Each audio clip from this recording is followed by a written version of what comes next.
வணக்கம். டாக்டர் புவனேஸ்வரன், கோயம்புத்தூர்.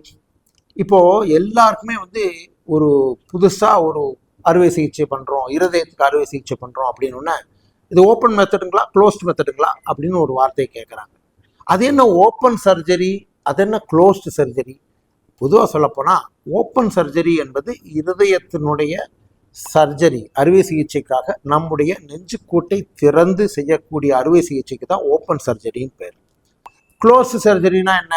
சில சமயம் பார்த்தீங்கன்னா இருதயத்தினுடைய சர்ஜரிக்காக நம்முடைய நெஞ்சுக்கூட்டை முழுவதும் திறக்காமல் சிறிய துவாரங்கள் மூலமாகவோ அல்லது சிறிய துளை அல்லது சிறிய அறுவை சிகிச்சை அப்படின்னு சொல்லக்கூடிய மினிமலி இன்வேசிவ் சர்ஜரின்னு சொல்லுவோம். அப்படி அதன் மூலமாக பைபாஸ் சர்ஜரி பண்ணுறாங்க, வால்வு மாற்று சிகிச்சை பண்ணுறாங்க. இதுவும் க்ளோஸ்டில் ஒரு வெரைட்டின்னு சொல்லலாம். இப்போ மூன்றாவதாக பார்த்தீங்கன்னா சுத்தமாக அறுவை சிகிச்சை முறை இல்லாமலேயே நம்முடைய தொடை வழியாக இரத்த குழாய் வழியாக சில ஸ்டென்ட் என்று சொல்லக்கூடிய சில சாதனங்களை உள்ளே செலுத்தி நம்முடைய வால்வு மாற்று சிகிச்சை அல்லது பைபாஸ் செய்யாமல் அந்த இரத்த குழாய் அடைப்புகளை களையக்கூடிய சிகிச்சை இதையெல்லாமும் செய்கிறாங்க.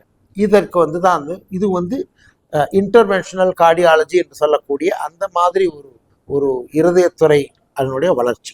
அப்போது பொதுவாக ஒருவருக்கு இருதய நோய் வரும் பொழுது ஓப்பன் சர்ஜரி மூலம் சிகிச்சை செய்யலாம்.